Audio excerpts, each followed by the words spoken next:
DTV, el periodismo en el Congreso, de lunes a viernes.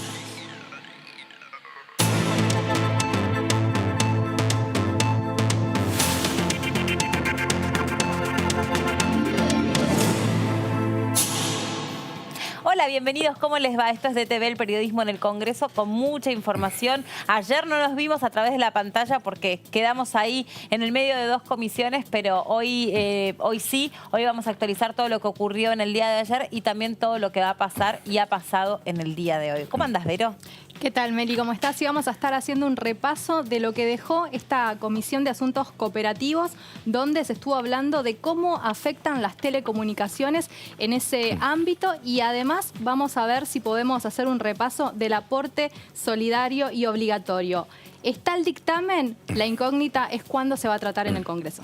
Pato, ¿cómo te va? Buenas tardes. ¿Cómo te va, Meli? Vos sabés que cuando se declaró que era un servicio público, el servicio de Internet y de la televisión paga, obviamente que uno siempre hace referencia a los grandes jugadores que son los conocidos, Telefónica, Telecom y demás. Pero vos sabés que hay decenas, centenares de ciudades en el país cuyo servicio de Internet y de telefonía está siendo prestado por cooperativas. Es un tema muy sensible. Hay, te digo, centenares de ciudades. Por eso es un tema muy importante. Esa es una cuestión clave, lo que pasa con el servicio público. Además, hay condiciones muchas veces de monopolio en esas pequeñas ciudades, de estas cooperativas. Hay que ver cómo manejan el tema. No tienen exclusivamente el objetivo de ganar demasiada plata porque son una cooperativa, pero es un tema muy sensible. Y lo otro, lo que pasa con las cooperativas en el mundo del trabajo. Estamos en pandemia, se han perdido miles de puestos de trabajo y las cooperativas son grandes dadoras, así que es otro tema sensible para dentro de un rato, señora. Claro, eso tiene que ver con la actividad de la comisión que acaba de terminar, a donde nosotros les venimos contando. Van a jugar un rol fundamental en este contexto de la pandemia, pero también en un futuro que nadie sabe bien cuándo empieza, que es el futuro llamado post-pandémico. ¿Qué rol van a jugar también las mutuales, las organizaciones no gubernamentales? ¿Qué cantidad de personas están allí entramadas en esta cuarta posición entre la industria, tercer sector, claro, ya no es cuarto, es tercero, entre el Estado y el mercado. Y bueno, es verdaderamente interesante, pues se escucharon a lo largo de todos estos encuentros muchas voces especializadas y hoy además hubo un homenaje para alguien que fue todo un representante, que fue Mario Cafiero de esta cuestión.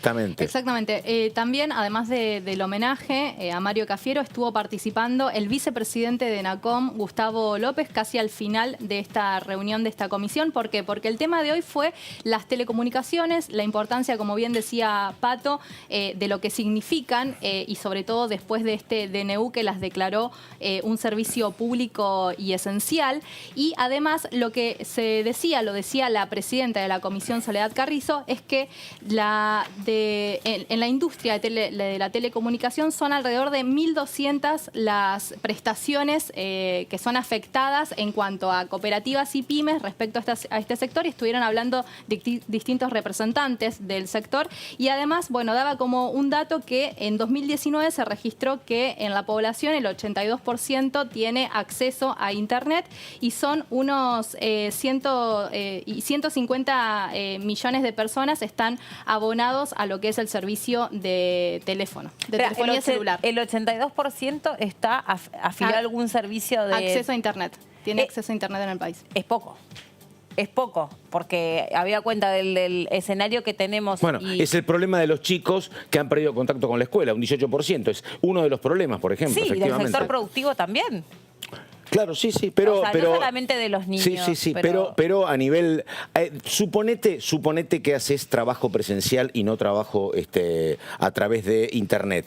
Pero en el tema educativo, efectivamente, bueno, el tema es que, ¿sabés qué pasa? Coincido con vos, un tema que tiene que ver con la pobreza y tiene que ver con la falta de comunicación, efectivamente. Y con falta de inversión. Exacto. Y con falta de estructura. Marginalidad en los sectores, ¿me entendés? Porque ahí vos tenés el 11-12% de la República Argentina y un estado de indigencia, ¿me Melina, no solo pobreza, indigencia. Un indigente efectivamente no tiene acceso a Internet porque en muchos casos ni siquiera tiene domicilio. Claro. Y claro. bueno, Es así. y además tiene que ver también con cómo se distribuye el servicio de Internet en el resto del país, ¿no? No solo la representación del monopolio, sino cómo las cooperativas son también las que distribuyen este servicio en las distintas localidades de las provincias, y por eso se estuvo hablando o estuvieron participando algunos representantes de este sector dando información y comentando. Hicieron también hincapié en lo que era la ley de medios, una ley que quedó básicamente anulada durante el gobierno de Mauricio Macri, Sí. y que si bien se utilizaron algunos artículos, la ley básicamente no se utilizó. Y hoy salió mucho este tema de la importancia y de lo que establecía esta ley en su momento.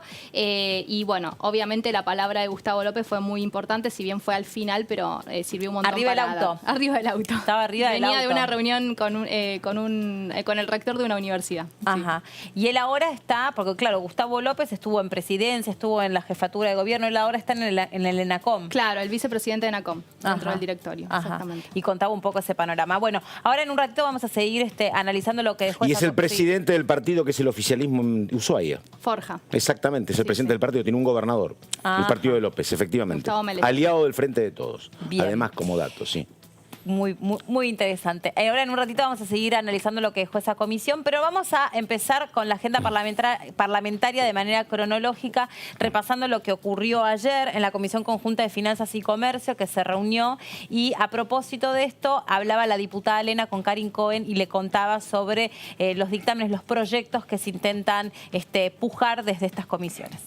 Lo que hablábamos hoy es que hay un incremento importante de la utilización de las tarjetas en este último tiempo, y cuando uno extraoficial, no previo a todas estas reuniones, hablamos con algunos de las cámaras de tarjetas o con la gente de Mercado Libre, que también está, Claro. de Mercado de Pago, que está también citada en los considerandos.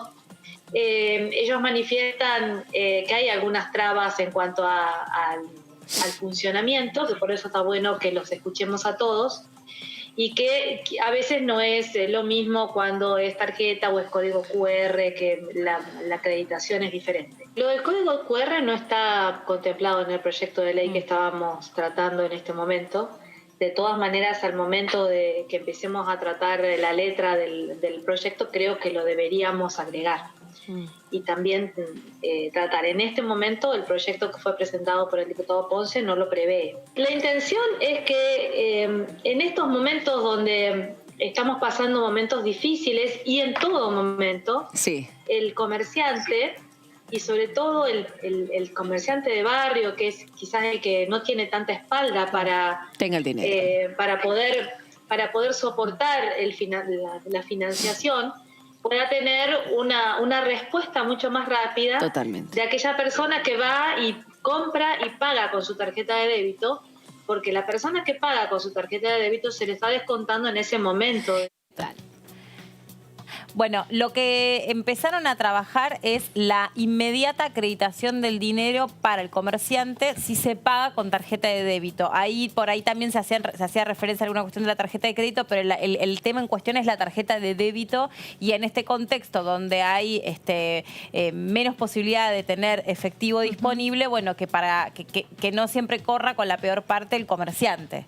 Lo que pasa también para el usuario o para el consumidor, me corrijo por si nos está viendo el diputado Ramón, que siempre hace la diferenciación, no todos los comercios están preparados, que también es un reclamo de los consumidores, ¿no? No todos los comercios están preparados con el postnet para que uno pueda pagar con tarjeta de débito. Es un reclamo de larga data, ¿no? Se La ha avanzado un situación poquito, se avanzó tal cual. básicamente en los comercios de cercanía. Sí. El chino era bastante remiso al postnet, Totalmente. bastante remiso, pero se ha avanzado un poquito. Pero efectivamente, ni hablar de vacaciones, donde la verdad que parece que no pueden entrar, los pones de la costa atlántica no pueden entrar nunca. Bueno, Oh, y otro de los exactamente. que han avanzado Exactamente, con sí. el verdulería Postnet también, es claro. el tema de algunos taxis también, ¿no? También. Al menos en la capital Era federal. obligatorio en su momento, es obligatorio. Bueno, obviamente vamos a estar entrando en detalle del proyecto de ley presentado por el diputado Carlos Ponce, pero bueno, básicamente es lo que establece, bien lo explicabas. Claro. Y a propósito de este mismo tema, habló el diputado Eduardo Fernández, lo hizo con nuestro compañero Eduardo Serenellini. ¿Cuál es el problema que tienen? Que el comercio minorista, el más chico, no se le acredita inmediatamente el importe de la compra. Es decir, usted entrega la mercadería, le entra el débito, pero el crédito demora 48 horas a veces y se agarra un feriado, suponete va un viernes. Son hábiles, claro. Va un feriado, sábado, domingo y el lunes feriado, supóngase de esos feriados puente, le demora 5 o 6 días en ingresar el dinero. En los estacioneros estuvo la Confederación de Federaciones de las Estaciones de Servicio de todo el país. Esto le trae un perjuicio también, porque el combustible hay que pagarlo. Además, es decir, esto se da en una mezcla de aumento de las operaciones que conviene incluso porque está establecido por ley que te permitan usar la tarjeta de débito o la obligación de usar la tarjeta de débito. Está bien, eso hace que se blanquee un poco más la economía y es lógico, está bien, pero el comercio minorista eso lo obliga y le hace contraer obligaciones fiscales que a lo mejor la estaba tomando o no tomando, pero se le demora la acreditación. Si esto agrega, que esto ha agregado costo, que se está hablando con las tarjetas de crédito, que es otro tema, el proyecto es solamente tarjeta de débito, en la que tiene el costo del Postnet, en la que tenés el otro costo que agregás cuando tenés ventas que bajaron, porque la caída de actividad es, esto que aparece como un problemita se transforma en un problema grande. Bueno, para hablar sobre este proyecto ya está en comunicación con nosotros el diputado Ponce. ¿Cómo le va, diputado? ¿Cómo anda? ¿Qué tal? Buenas tardes, ¿cómo le va? Bien, muchas gracias. Bueno, cuéntenos porque es un proyecto de su autoría, así que queremos conocer los detalles. Bueno, yo creo que es un proyecto muy simple, fácil de explicar. Es simplemente lograr que la acreditación sea en forma inmediata para los comercios en todo lo que sea las compras que se hacen con tarjeta de débito. Estuvimos en contacto con más de 250 cámaras entre todo el territorio del país y la verdad que hemos recibido todo el apoyo y lo han visto con buenos ojos este proyecto y lo hemos trabajado desde esa mirada. Ayer tuvimos la primera reunión en la Comisión de Finanzas y de Comercio y bueno, también se pudieron expresar las distintas organizaciones de las cámaras, las distintas cámaras y bueno, y coincidimos, ¿no?, que es una operación que tiene que, mediante esta ley, poder corregirse y que lograr, por supuesto, la inmediatez de lo que es la acreditación para los comerciantes. Sí. Diputado. Es lógico. Perdón, porque habitualmente, ¿cómo es, digamos? ¿Cuánto demora? Yo pensé que era inmediato ya. ¿Cuánto demora? Sí. ¿24 horas? ¿Cuánto demora? Mire, yo hablaba justamente que yo justamente hice mención ayer con un almacenero que es muy, muy popular acá en San Luis, nos decía justamente, mirá, una compra de un día viernes y si te agarra un feriado te terminas cobrando el jueves. Imagínate lo que tiene que ver con la reposición de lo que es la mercadería, más en los tiempos que vivimos, ese problema financiero que le ocasiona al almacén, no solamente en reponer todo lo que tiene que ver con la mercadería, sino que también tiene vencimiento, ya sean con boleta de luz, gas y de todos los rubros que tienen que hacerse cargo los comercios, y la verdad que hoy es inminente que tengamos que hacer sacar esta ley para alivianar de alguna manera a los comerciantes. Pero vayamos a la otra parte. En esos días que queda el dinero dando vuelta, queda en manos del sistema financiero. Claro. Y sabemos que el sistema financiero, el año pasado, tuvieron ganancia cerca del 200%, es decir, y en lo que va del año, si bien no están ganando lo mismo que el año pasado, pero también tienen ganancias. Es decir, es el rubro que más ganancia ha tenido y siempre ganan, a pesar de cualquier situación adversa que pueda tener el país, siempre ganan. Entonces, en este caso, bueno, le decimos que de alguna manera, ni siquiera decirle hacerle el esfuerzo, porque no es el dinero de ellos, es el dinero de los comerciantes. Claro, Es decir, lo que tienen que hacer es acreditar en forma inmediata y que los comercios puedan obtener esos fondos a los fines de poder seguir trabajando, que son los que mueven y motorizan la economía de todos los lugares. Diputado, Sí. ¿y cuáles serían las principales trabas para que esto se termine de efectivizar, más allá de que si puede llegar a ser este proyecto ley en el Congreso de la Nación? Y por otro lado, si ve o nota alguna resistencia también por parte de los comerciantes respecto a lo que deben gastar para utilizar el postnet y utilizar la tarjeta de débito, y en el sentido de lo que está comentando de esta demora de la acreditación. Bueno, dos cuestiones. Yo no le veo ninguna resistencia. Sí se han presentado algunos otros proyectos que en el análisis de ayer en la reunión decíamos, bueno, avancemos con este proyecto y después, a los fines de que no nos toque llevar esta discusión a otras comisiones que puedan demorarse, saquemos dictamen, resolvamos rápido esto que es sencillo, práctico y que las cámaras lo están necesitando urgente. Y posteriormente trabajemos sobre otras modificaciones que tienen que ver con la tarjeta de crédito, que algunos proyectos que presentaron otros compañeros. Y a mí me parece correcto que avancemos con este proyecto y después, bueno, vayamos de alguna manera trabajando sobre los otros proyectos que están en la comisión. Sí, ahora, diputado, para tener en cuenta, sí. El gobierno nacional, tengamos en cuenta el esfuerzo que está haciendo, ya sea con ATP, ya sea con el ingreso familiar de emergencia. Es decir, ayer lo decían justamente las cámaras. Ese esfuerzo lo reconocemos. También reconocemos el esfuerzo que están haciendo los comercios para no cerrar sus persianas. Entonces, bueno, digámosles al sistema financiero que hagan también su esfuerzo, ¿no? Ahora, yo entiendo. Ahora, diputado, vamos a un caso más típico, porque usted planteaba una cuestión que es cierto, pero me parece que no se da normalmente, eso de que hay un depósito, una compra un viernes. Usted dice que si te toca el fin de semana, efectivamente te toca, pero te toca siempre el fin de semana. Usted dice que estaría acreditando 72 horas después, porque usted habló del jueves. Yo hago la compra el viernes... Hago la compra el viernes y tengo lunes, sábado y domingo no se operan, tengo lunes, martes y miércoles y el jueves estaría la plata. Le pregunto, imaginemos que la operación es un lunes. Yo no tengo la plata acreditada al día siguiente, hoy, con el actual funcionamiento del servicio bancario. ¿No? Bueno, está bien. Ahora, y pregunto, ¿no puede ser más ejecutiva la cuestión y el Poder Ejecutivo comunicarse con las cámaras, con los bancos y resolverlo con una circular a esto? ¿Es necesaria una ley? Porque digo, está la ley. Si el banco se pone perezoso, vamos a seguir igual. Es la falta del poder político sobre la actividad privada, me parece, ¿o no?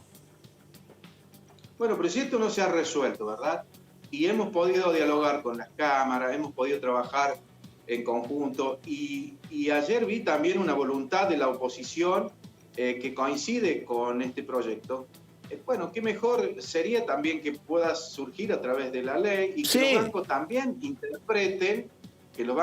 interpreten a través de todo este trabajo que se está haciendo en conjunto con las cámaras, con la oposición y todos los diputados, y que es correcto, es decir, que yo no discuto, es absolutamente correcto, pero por eso le pregunto. Yo siempre tuve la idea, porque yo uso mucho la tarjeta de débito, es más, estaba premiada la tarjeta de débito, después el gobierno de Cambiemos restó un beneficio que había porque había un descuento cuando uno compraba con tarjeta de débito, pero le pregunto hoy, porque no tengo el comercio, ¿cuándo se me acredita? ¿No hay una cantidad de horas?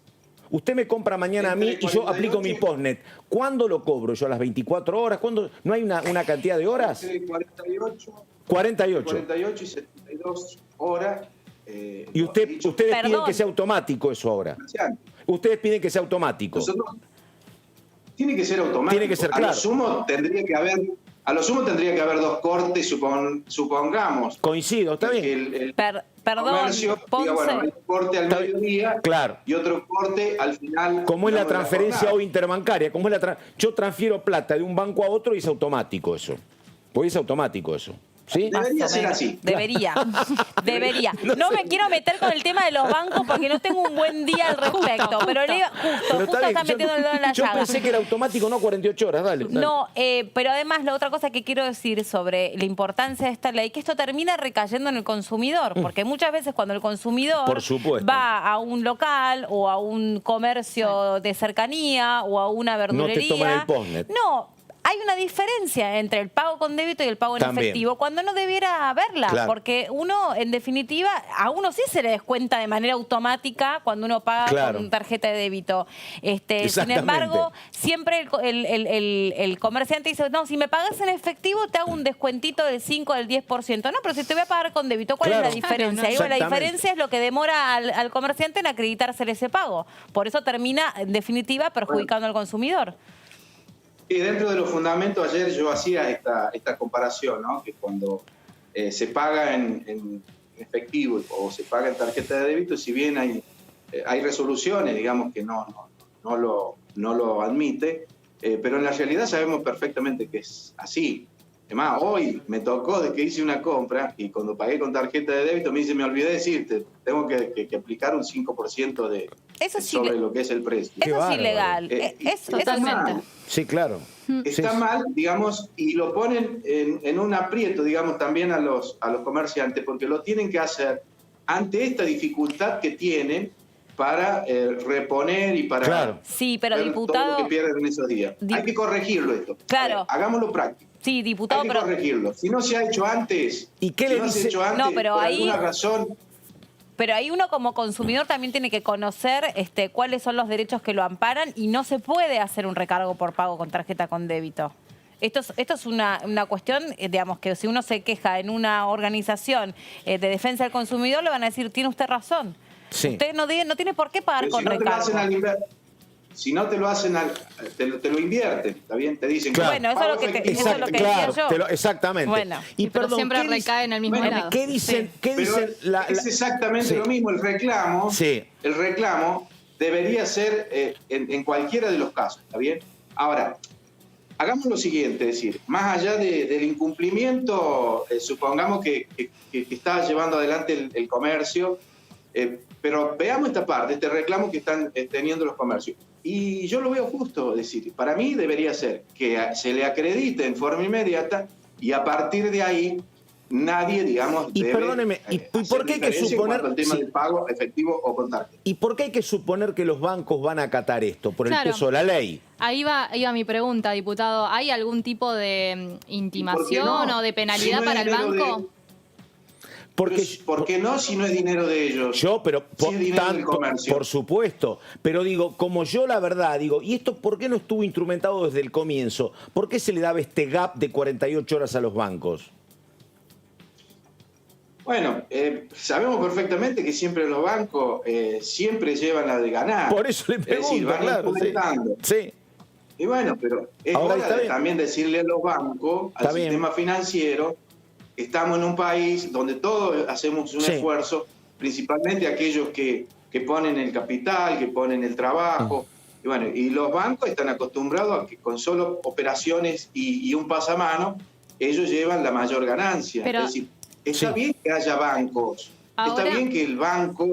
Ahora, pero diputado, debemos- entonces, póngale que ahora tiene dictamen, el proyecto Sí. va al recinto, se aprueba, pasa al Senado, se convierte en ley. ¿Qué pasa si los bancos no acatan esta ley, digamos? ¿Hay algún tipo de penalidad para los bancos? Porque pasa, y conocemos que por ahí hay muchas leyes, pero algunos hacen la vista gorda, ¿no? Claro.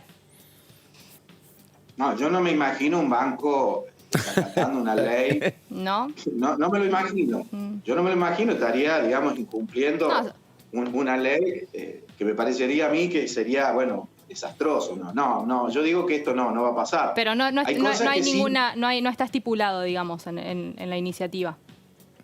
como cualquier, digamos, como cualquier organismo que desacata una ley.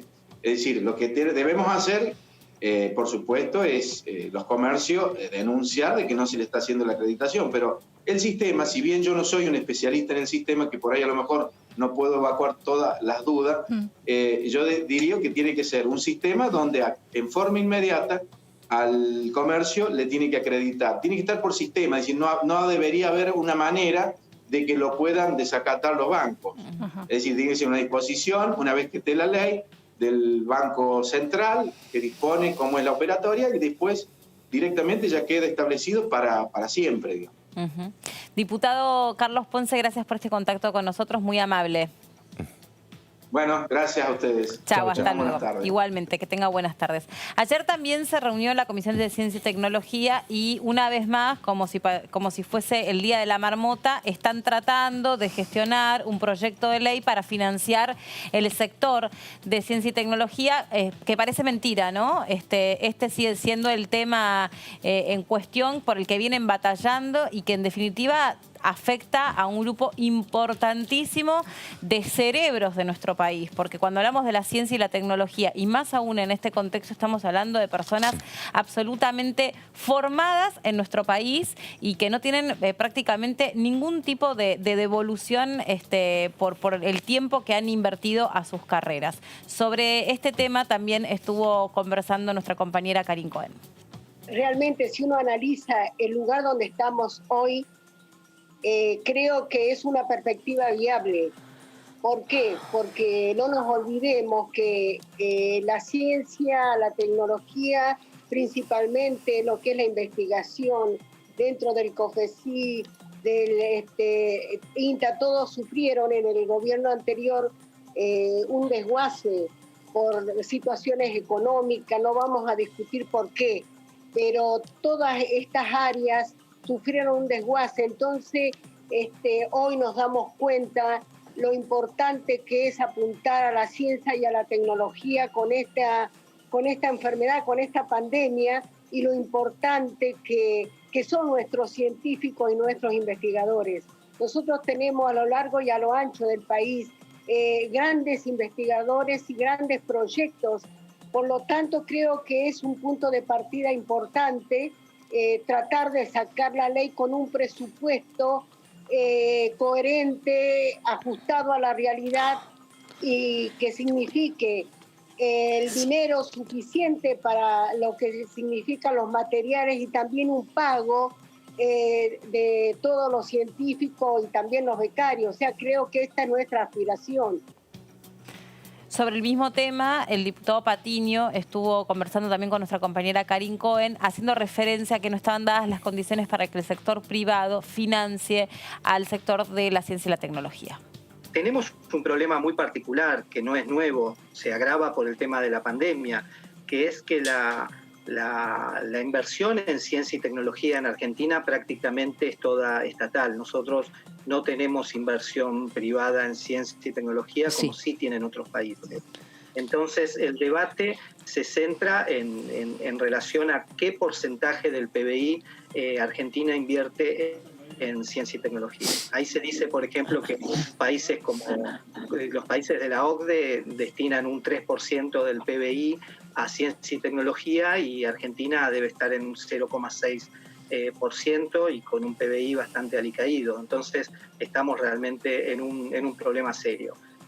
Por otro lado, en estos países donde destinan el 2, el 3% del PBI en ciencia y tecnología, casi toda esa inversión es privada, el 80% es inversión privada, y en Argentina prácticamente no tenemos, 0,6 es al revés, es el 80% inversión estatal. Entonces nos encontramos frente a un grave problema, que vamos a ver cómo resolvemos. Yo suelo discutir con la mayoría de los diputados en el sentido de que creo que esa inversión privada en ciencia y tecnología se va a estar cuando las condiciones del país estén para eso, y justamente estamos en un momento de déficit, en un momento de crisis donde no están dadas las condiciones para que los privados inviertan en el país, y mucho menos en ciencia y tecnología, que muchas veces son inversiones de más de mediano y largo plazo.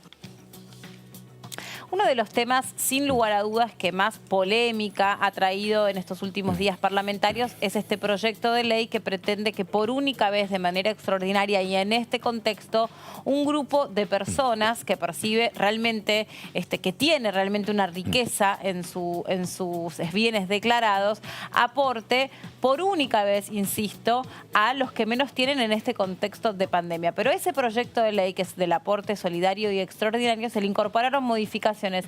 Vero Benaín tiene ahora, digamos, cómo ha quedado este proyecto que obtuvo dictamen. ¿Cuáles son las resoluciones finales, las modificaciones finales que ha obtenido?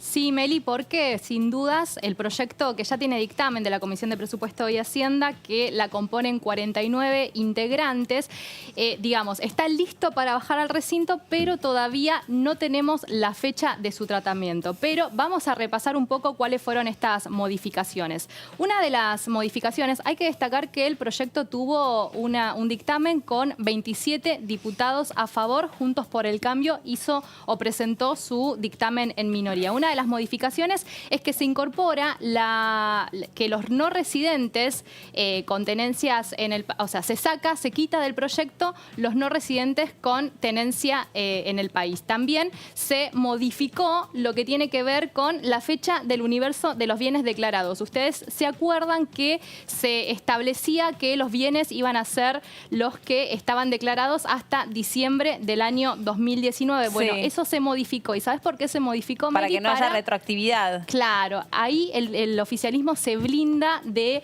presentaciones judiciales respecto a que esta iniciativa se pueda considerar como retroactivo. Otro de las modificaciones fue, ya lo habíamos mencionado, que se agregó la palabra obligatorio al aporte solidario. Recordemos que se utiliza el término solidario para decir que es un aporte que se hace en un contexto de solidaridad por la pandemia que se está viviendo. Claro. Y lo que sí se agregó fue la palabra obligatorio. Claro, respecto a la palabra solidario, nos explicaban que lo que tenía era un fin solidario, que no tenía que ver con esta cuestión de la obligatoriedad. ¿Viste que me salió re bien? No, por supuesto.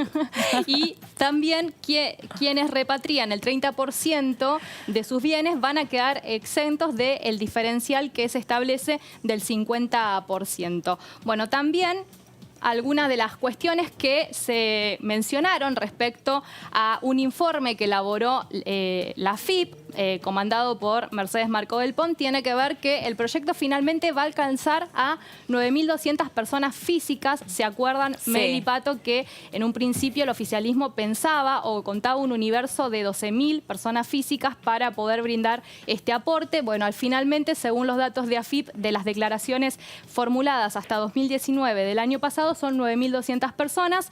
Está distribuido en 7.438 con bienes declarados por más de 200 millones de pesos, que es el piso, la base que se establece para considerar quiénes son las personas más ricas del país, con una alícuota que va a correr del 2%, y 1.860 que todavía no presentaron su declaración jurada a diciembre del 2019, pero que se consideran que podrían estar dentro de este universo. Y por último, también el aporte es por única vez, hay que recordarlo, por eso es extraordinario, y también, bueno, se prevé una recaudación de 307 millones. Hablábamos de un número redondo de 300 millones de pesos. Finalmente, según los datos que aportó la AFIP a la Comisión de Presupuesto de Hacienda, son 307 millones de pesos. Bueno, y vamos a recordar, esto ya lo habíamos mencionado en un principio, porque esto no se modificó, para dónde van a ir destinados este dinero que el gobierno piensa recaudar. 20% de compra en equipamiento de salud, 20% de subsidios y créditos a pymes, también el 20% al plan Progresar, el 25% a lo que tiene que ver con la producción de gas natural, va a ir destinado a YPF, y el 15% en construcciones de vivienda. Esto es básicamente, Meli, cómo quedó el dictamen de la Comisión de Presupuesto y Hacienda respecto a este proyecto de aporte solidario. Ahora resta saber cuándo se va a tratar y cuál es la incógnita. El pedido de Juntos por el Cambio de que sea presencial esta sesión, por lo tanto se está evaluando esta situación. Un tema, Vero, que ayer explicaba muy bien Carlos Heller, que tiene que ver, ojo con esto de que haya alguna avivada y vos, por ejemplo, porque viste que ahora se va a aplicar a partir de que la ley sea votada en diputados y senadores, y no a partir de fin de año. Aclaró Heller que si vos aprovechás este tiempo para desapoderarte y tu falta de recursos es llamativa, va a haber 6 6 meses para que la AFIP investigue qué pasó con tus bienes. Si vos, por ejemplo, tenías a diciembre del 2019 bienes por 300 millones de pesos y ahora en noviembre tenías 50, claro.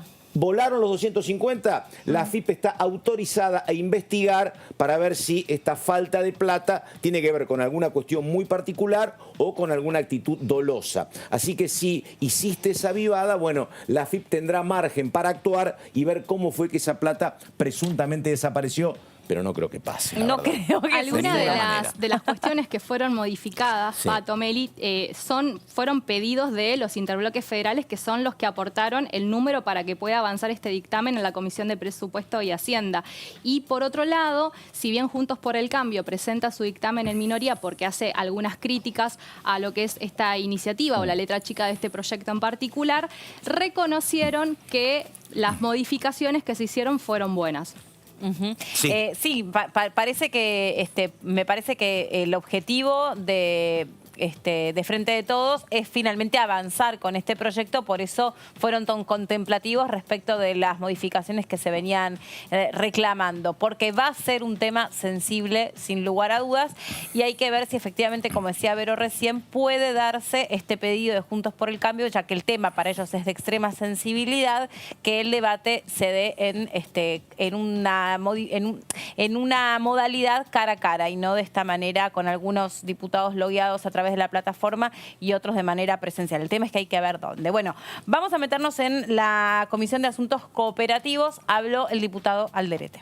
El decreto 690-2020 declaró servicios públicos esenciales y estratégicos en competencia a la telefonía celular y fija, internet y la televisión paga. Y también dispuso suspender cualquier aumento de precio hasta el 31 de diciembre. El decreto procura un alivio en términos económicos en beneficio de los sectores de la población más vulnerable, cuyos ingresos se han deteriorado por las políticas implementadas con la gestión anterior, situación agravada por la pandemia, pero además ha tenido en mira restablecer y garantizar el derecho de acceso de toda la población a los servicios vinculados con la tecnología de la información y las comunicaciones. La pandemia demostró la importancia que los servicios de tecnología de la información y las comunicaciones tienen en nuestra vida. Son el puente para trabajar, preservar la salud, la educación, el desarrollo económico y también ayudan a reinventar la forma de vincularse con los seres queridos. El paso siguiente será arribar a una regulación asimétrica que atienda a las cuestiones específicas del sector cooperativo y pyme, a la que necesariamente corresponde dar un tratamiento diferenciado respecto de los grandes operadores del sector, porque las cooperativas son los que cubren las zonas que no son atractivas para el mercado y que en muchos casos esas zonas geográficas tienen conexión gracias al trabajo de ARSAC, de la PYME y de las cooperativas del dinámico sector TIC. En ese sentido, creemos que las reuniones mantenidas con las cámaras que nuclean a las cooperativas del sector y el ENACOM, como autoridad de aplicación encargada de la reglamentación del decreto, son muestra de la voluntad política de avanzar en esa necesaria regulación asimétrica para el sector cooperativo. Esta discusión me corrió totalmente. No, es un debate nada más. Estamos hablando de lo difícil que resulta conciliar los distintos sectores de la vida nacional en el Parlamento, donde hay empresarios, hay trabajadores, ahora tenés movimientos sociales. Lamentablemente es una característica del siglo XXI. Antes no había movimientos sociales, había trabajadores o había empresarios. Ahora hay desempleados. Pero es difícil eso. Consultando qué cantidad de sindicalistas en el último tiempo, o que venían de los gremios, en el último tiempo habían logrado bancas en el Congreso y me preguntaba sobre todo esto, Es mínimo. Bueno, el porcentaje, digo, Facundo Moyano, y mínimo de una representación, la verdad, muy módica. Yasky por CTA. Alderete. Respecto Ponce, a los representantes de todo lo que es el campo, pero tienen que estar acá.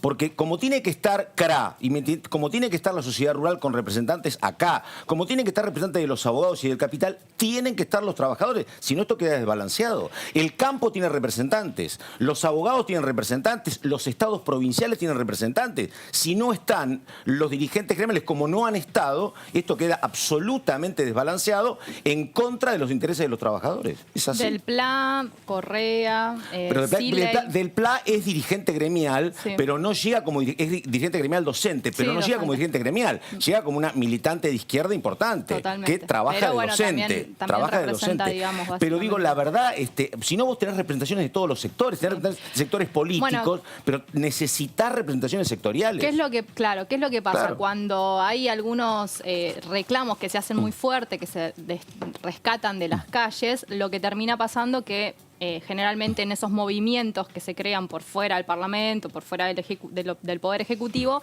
siempre sale un representante de esos movimientos que a veces termina llegando al Parlamento Nacional justamente para esto que vos bien decís, de luchar o tirar, Bueno, digamos, para poder avanzar pasa en los reclamos sociales que se dan. Lo que pasa que también en este país, perdón la introducción, ahora vamos a la nota con el diputado Schiavoni. Lo que pasa en este país también, me parece que en el último tiempo, sobre todo, a muchos de los representantes sindicales se los ha vinculado a causas gravísimas de corrupción y de enriquecimiento Sí, los ilícito, dirigentes gremiales a no donde- tienen medios de comunicación. Entonces, los ¿No? no. O sea, bueno, Sí, sí, ahora sí. Algunos. Está Sí, bien. sí. Bueno, pero digo, los medios tienen. representan intereses patronales. Entonces hay mucha demonización de muy malos dirigentes sindicales muchas veces. pero no podemos poner el foco en solamente los medios de comunicación. Bueno, puede ser una parte. Pues qué sé yo. pongámosla en el enriquecimiento de algunos personajes. Sí, acá se han enriquecido dirigentes políticos, empresarios, también algunos malos dirigentes sindicales, completamente de acuerdo con Yo vos, efectivamente. no estoy haciendo ninguna asociación, estoy solamente dejando. Digo, también tenés muchos dejando dirigentes fluir. gremiales que son absolutamente dignos y que han dejado su vida. Lo han pagado con la vida o con cárcel. La Argentina tiene dirigentes gremiales espectaculares en los últimos 50 años. Muchos de ellos presos, torturados, muchísimos. Tenés los otros, los corruptos también, Sí, indudablemente. como en todos los sectores, Sí, es cierto. indudablemente. Bueno, Sí. ahí está del otro lado el diputado Schiavoni escuchando esta parte, este debate, pero también para hablar sobre lo que ha sido la Comisión de Asuntos Cooperativos. ¿Cómo le va, diputado? Gracias por atendernos, por recibirnos. Buen día para ustedes y para toda la audiencia. El Schiavoni diputado. Claro, ¿eh? el diputado que no es el senador. Ay, después me encantaría preguntarle.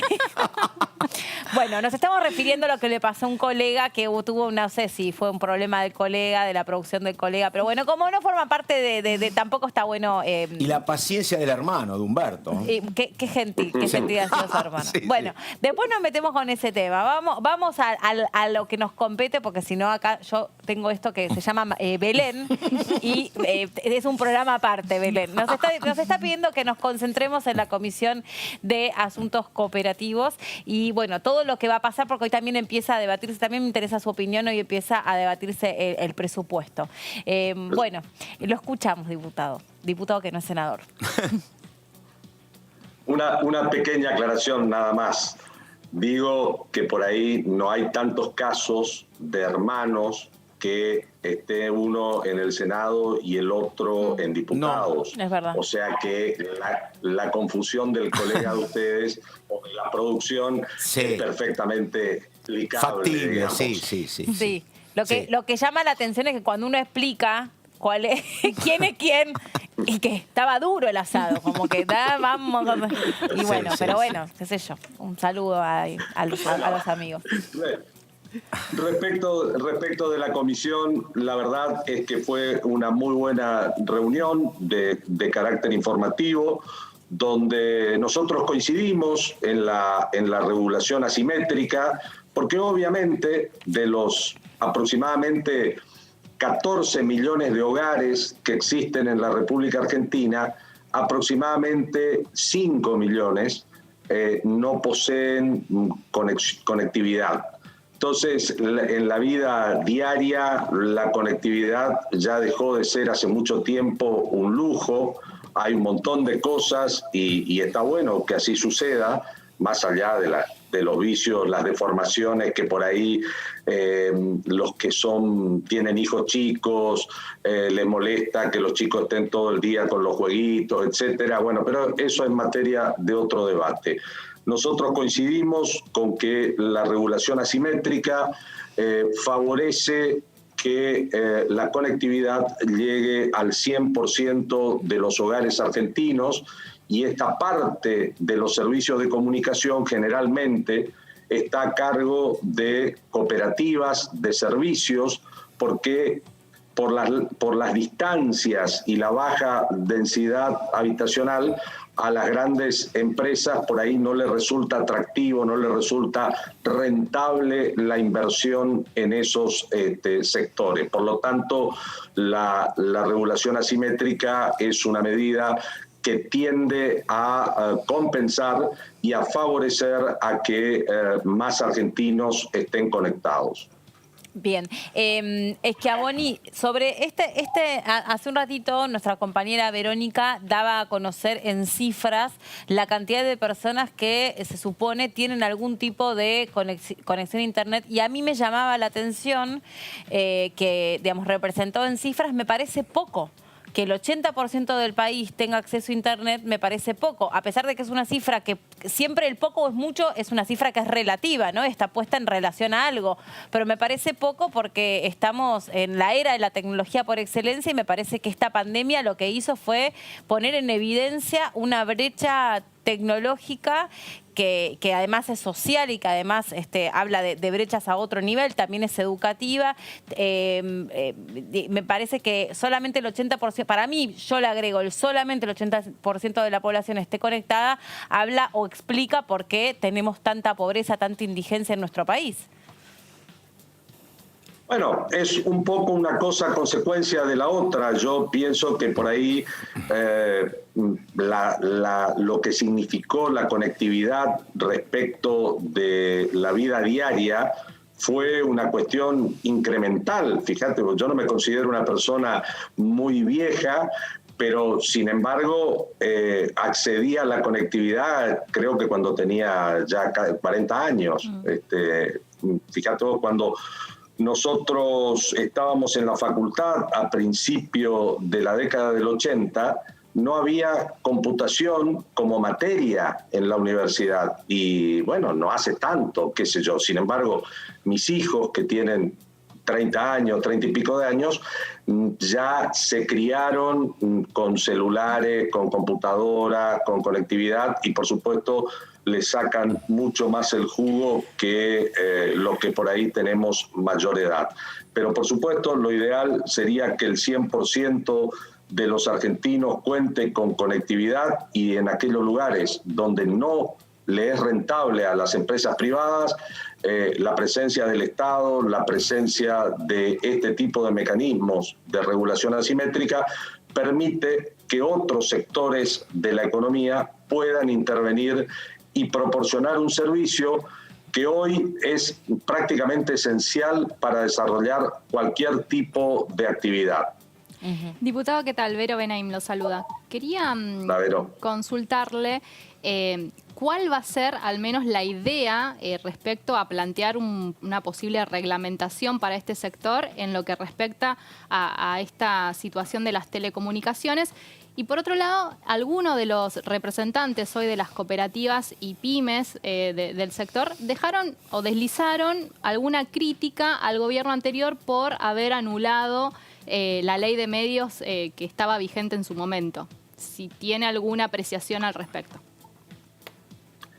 No, mirá, sobre las críticas al gobierno anterior es prácticamente una constante para muchos ejercer eso como un prólogo a cualquier otra, es una introducción a cualquier otro tipo de debate. Yo no comparto con eso, creo que la ley de medios, como tenía algunas cosas buenas, tenía otras cosas que en mi criterio eran como deformaciones o excesos, que bueno, lo podemos seguir discutiendo, lo podemos seguir debatiendo, pero creo que en materia de comunicaciones, como dije antes, todo es muy vertiginoso, es como incremental, es una progresión geométrica, cómo se van dando las cosas, porque fíjate vos que, como bien lo dijeron ustedes en su introducción, la situación de cuarentena puso el foco, puso la lupa sobre las comunicaciones. Cuando uno no puede salir de la casa, obviamente que toda la tecnología que esté a disposición de facilitar las comunicaciones es muy importante, y me parece que hoy estamos bastante de acuerdo en avanzar con esta idea de la regulación asimétrica en el campo de las comunicaciones para posibilitar el trabajo de cooperativas, de otros sectores de la economía que no son necesariamente las grandes empresas que dominan el sector. Diputado, una consulta, porque yo conozco cooperativas que prestan servicio de telefonía y de internet. Por ejemplo, en Córdoba hay muchas, en ciudades chicas de 20.000, 25.000 habitantes hay muchas cooperativas. Conozco acá en la costa atlántica, pero digo, en Misiones, en su provincia, ¿esto está controlado por cooperativas o están las grandes empresas prestadoras? Básicamente, y si hay cooperativas, ¿en qué porcentaje en Misiones? Bueno, en mi provincia hay cooperativas que realizan servicios de telecomunicaciones. Hay empresas privadas pequeñas, muy chiquitas, porque Misiones tiene el agravante de su topografía que hace complejas las comunicaciones. Sí. Por ahí la cadena de montañas que tenemos en el centro de las sierras centrales de Misiones dificultan las comunicaciones. Así que hay pequeñas empresas privadas que proporcionan servicios de comunicación en sectores muy reducidos. Pero paralelamente a que actúan las grandes compañías que proporcionan este servicio en el país, el Estado provincial tiene una empresa propia que se llama Marandú Comunicaciones, que también interviene y presta servicios en la comunicación en la provincia de Misiones. Y por si todo esto fuera poco, al ser una provincia con tanta frontera, nos entran las señales de Brasil y o de Paraguay en la provincia de Misiones. Así que hay que tener cuidado con el roaming, porque en todo momento te está tratando de entrar el servicio de un país vecino. Complicado ese tema. No, el temita del roaming, sobre todo en las cataratas, según cómo te sacás la fotito, te puede costar un... ¿Sí? Y claro, Sí, es y verdad, claro. Diga que ahora el tema del roaming... Hay turismo. No, bueno, claro, diga que ahora no hay turismo. No, es un chiste de mal gusto porque pobre gente la está pasando recontra mal. Pero quiero decir que las empresas de telefonía celular han salido a ganarle la batalla al roaming, y entonces ya no es esa cosa que uno le rompe en la cabeza. O sea, ya ahora casi todas las empresas de telefonía celular dan esto para la región, digamos. Le quería consultar, justamente hablando de región, en esto que en materia de tecnología, pero cuando digo de tecnología no solamente digo de dispositivos o de personas conectadas, sino digo de infraestructura, ya a nivel antenas de 4G y hasta de 5G. ¿Qué país es modelo para ustedes dentro de la región a seguir en cuanto a las posibilidades que le da a la población para no quedar descolgados del planeta? Porque hoy por hoy el que no está conectado a Internet está descolgado del planeta. Bueno, por ejemplo, Paraguay tiene una altísima conectividad. Funciona bien la conectividad en Paraguay.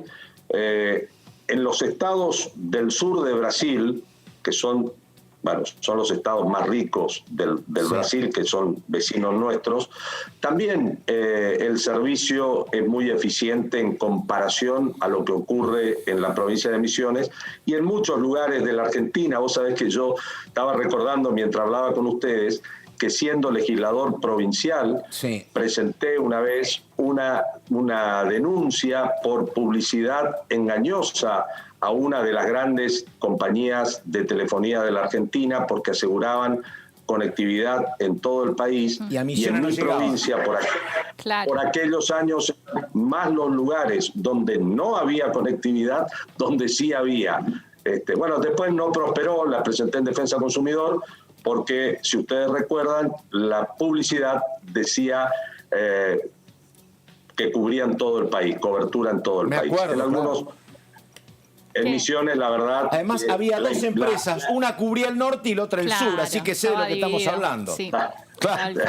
Lo recordás perfectamente bien, así Exactamente. era. Claro, Qué exactamente. difícil ir contra las empresas. Qué bien, no, eso estaba pensando. Porque dificilísimo. yo, a mí me Exactamente. parece súper interesante el entrenamiento que se ha hecho sobre los usuarios, sobre los consumidores, para que justamente conozcan cuáles son sus derechos y puedan quejarse y sepan a dónde quejarse. Pero después, como usted bien cuenta, lamentablemente, como todo en materia de lo judiciable, no prospera.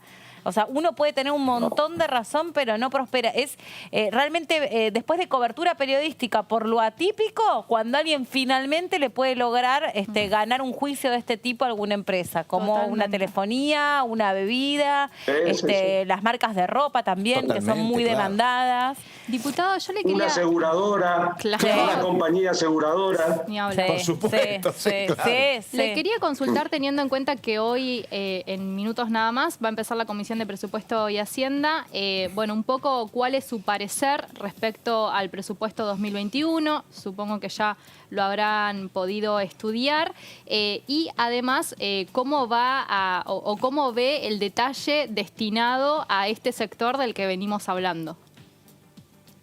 Bueno, mira, la verdad es que estamos en análisis del presupuesto. Bien dijiste, hay una lectura preliminar.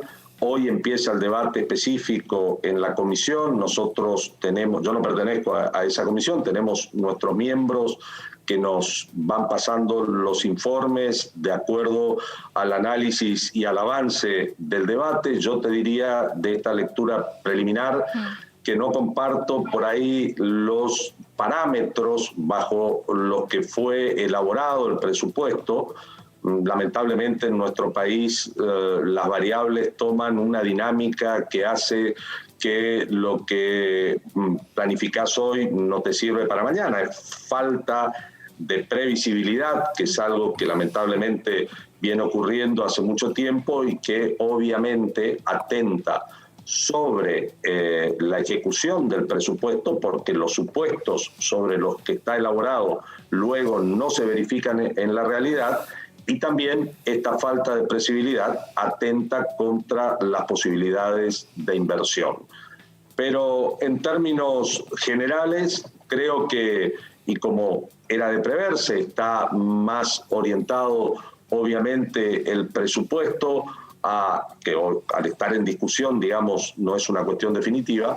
Nosotros aún estamos acercando a la comisión obras o de infraestructura que nos parecen importantes para cada una de las provincias o inversión en otros sectores. Pero por la realidad del país es obvio que el eje del presupuesto, de las metas a cumplir y la orientación de la inversión tiene un alto peso en la parte social. Luego hay algo que aparece como transversal a todo el presupuesto, que son las políticas de género, que en realidad no, a criterio nuestro no es que hay una gran inversión, simplemente están muchos de los programas que estaban en vigencia están sistematizados correctamente bajo este rubro y son transversales a todas las áreas, a todos los capítulos del presupuesto. Y por último, ya esta para el sector espectáculos. ¿Quién llegó primero a la política, usted o su hermano? El hermano. Es presidente del PRO, el hermano. El hermano, un poco más grande, me parece. A ver, no sé.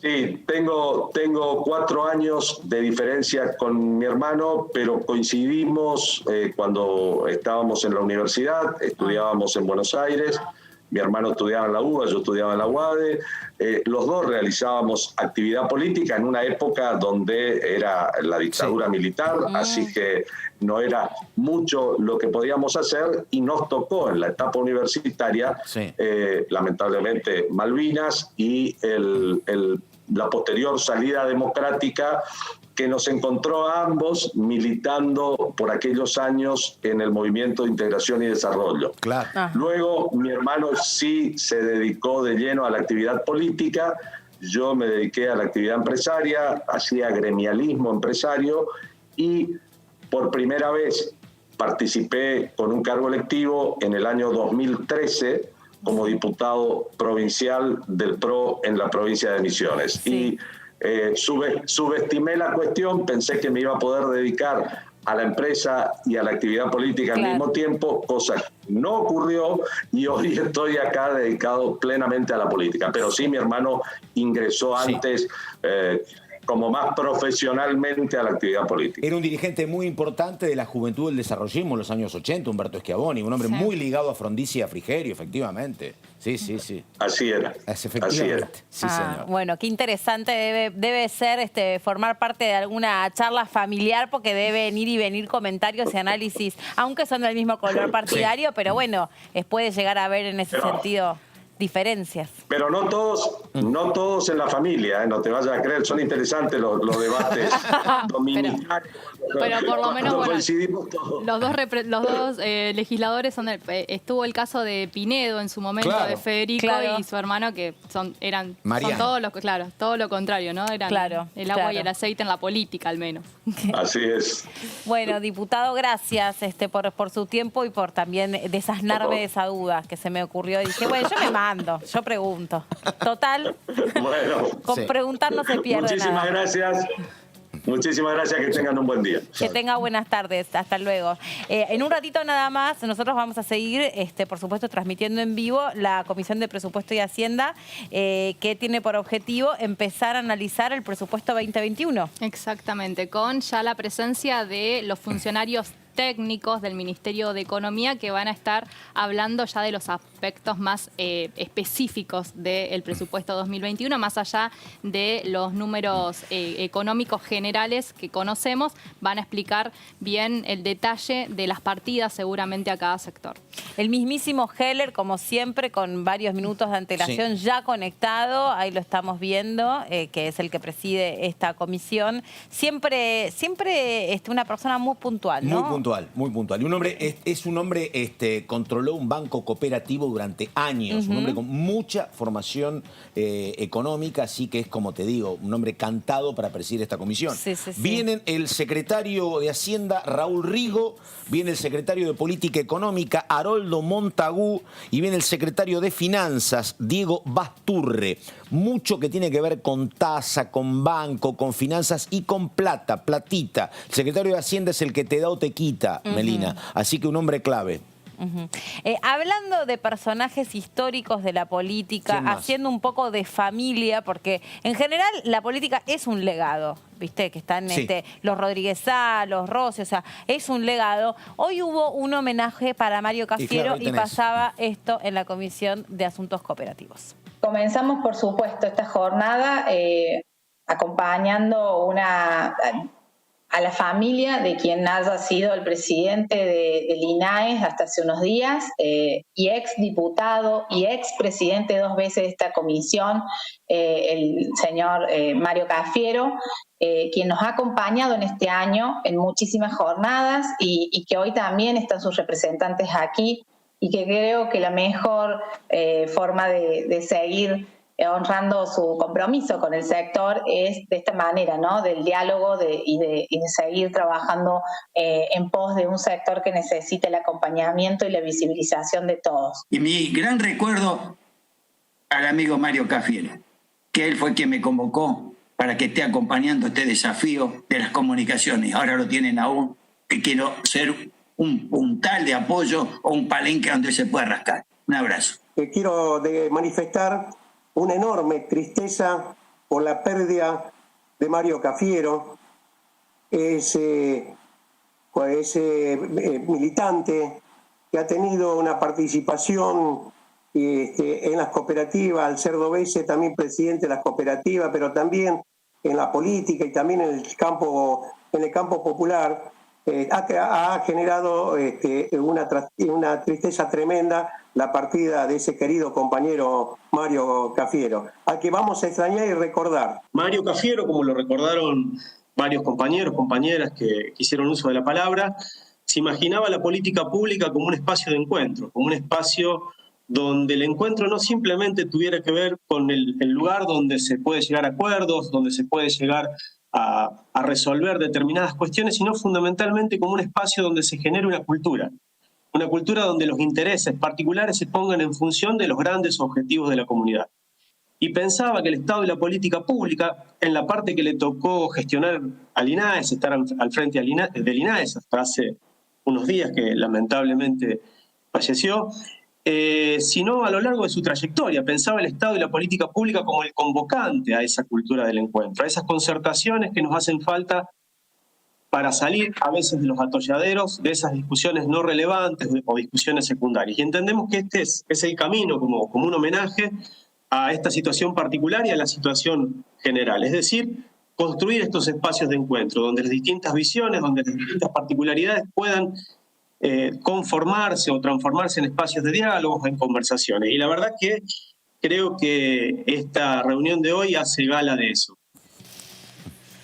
Bueno, ahora sí vamos a repasar lo que anticipábamos recién, porque empieza a debatirse el presupuesto 2021 en la Comisión de Presupuesto y Hacienda a cargo de Carlos Heller. Ya logueado, me dicen, hace 20 minutos está esperando, pobre hombre. Mirá, ahí lo tenés. Bueno, hay una comisión, Carlos Heller, que viene presidiendo y de manera bastante, yo lo vengo notando, ordenada, organizada, sobre todo porque es una comisión que es la que tiene temas picantes, podríamos decirlo, en términos económicos y como, bueno, bien contábamos, ¿no? Aporte solidario, ahora se viene el presupuesto 2021, ya fuimos escuchando algunas de las principales críticas de la oposición respecto a lo que se conoció, pero en el día de hoy va a conocerse el detalle. Esto es algo tradicional que sucede, Meli, en la Cámara de Diputados, que una vez que el Gobierno Nacional envía el presupuesto a la Cámara Baja, viene su ministro de Economía a exponer, después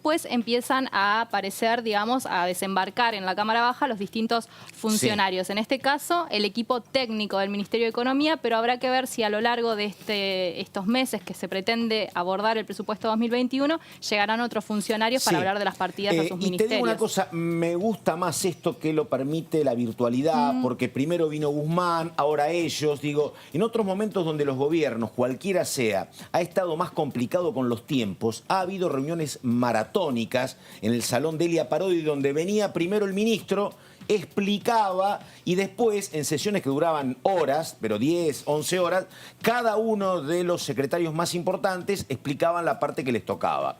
El secretario de Hacienda, de Industria, Política Económica, era todo junto en lo que es la comisión más cuantitativa en materia de integrantes. Sí, acá está bastante ordenado, primero vino Guzmán y ahora, bueno, vienen 3 de los secretarios y tal vez sigan viniendo, porque hay temas puntuales que no van a responder ninguno de los 3 convocados hoy. Seguramente a ANSES, seguramente a FIP, seguramente Industria, seguramente también el Ministerio de las Mujeres, ¿no? Por la partida importante que se le da a la cuestión de la política de género. Que recién hacía mención el diputado Schiavoni. No, lo único que pensaba que en general cuando este tipo de reuniones se daban de manera presencial, vos como periodista podías cubrir esas sesiones, esas comisiones, y a propósito de lo que allí quedase explicado, podías hacer algunas preguntas para bajar al llano cosas que me parece que en este caso se pierde un poco ese ejercicio, tal vez se pueda,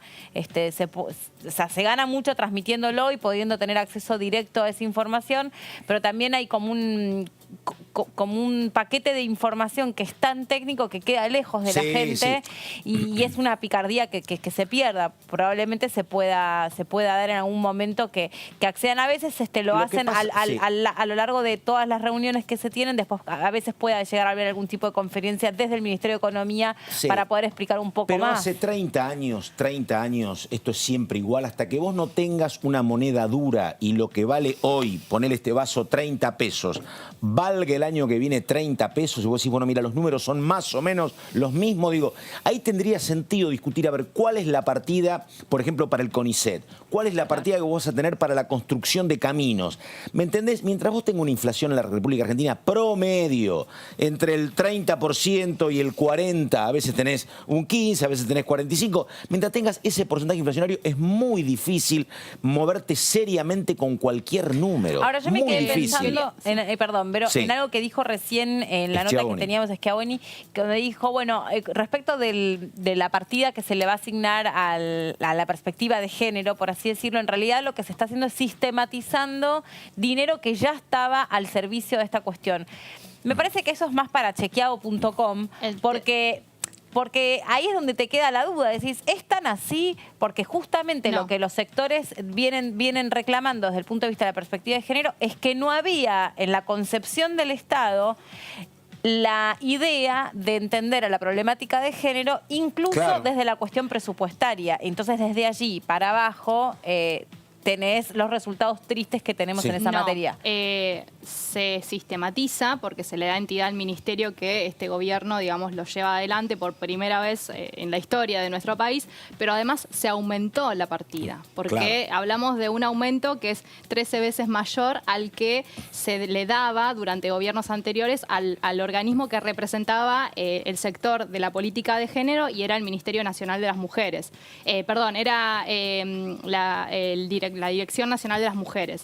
Ahora, al ser ministerio, se le da directamente ya la partida como ministerio, pero es un aumento en el presupuesto. De hecho, Guzmán lo explicó bastante bien con un gráfico de cuánto se le destinó hasta el año 2019 a esta situación y cuánto le va a brindar el gobierno de Alberto Fernández. Me parece que está bueno recordar que es el primer presupuesto nacional que presenta el gobierno de Alberto Fernández, que es un presupuesto que tiene, digamos, una distinción, que es el contexto de pandemia en el que estamos y que según el gobierno nacional al menos busca estabilizar esta situación de crisis económica que está atravesando el país con muchos años de una situación complicada en la economía, con un pedido de dinero al Fondo Monetario Internacional y acreedores internacionales, una deuda muy importante que tiene el país, agravada por la situación de la pandemia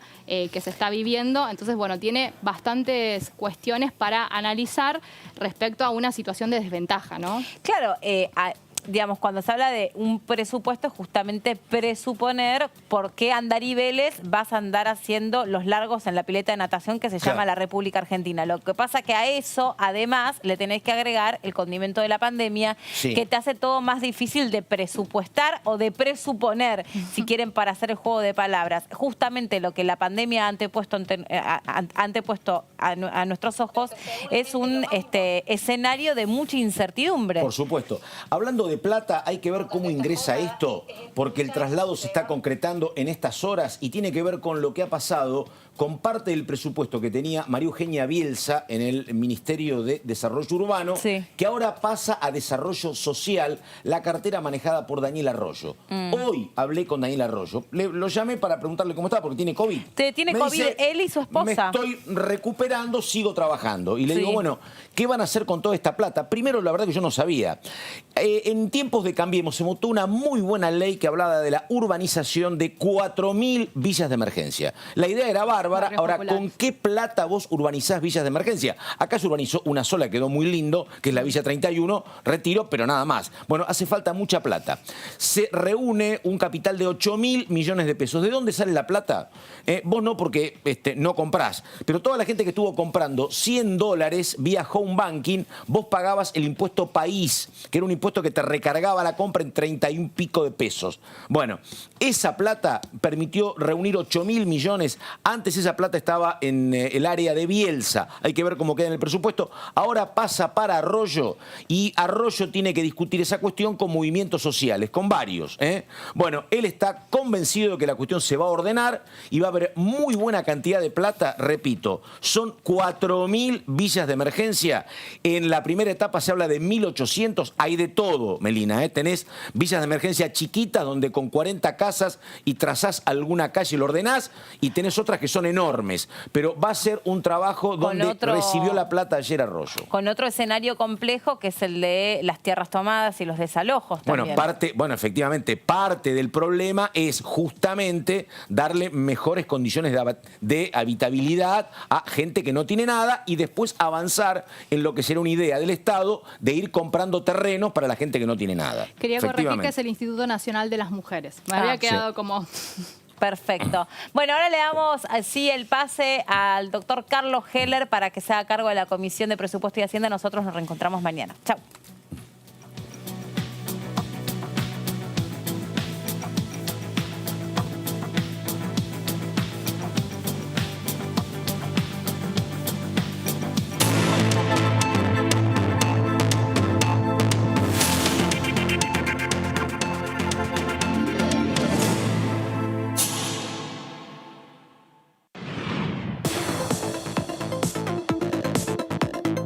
La voz de los diputados. La voz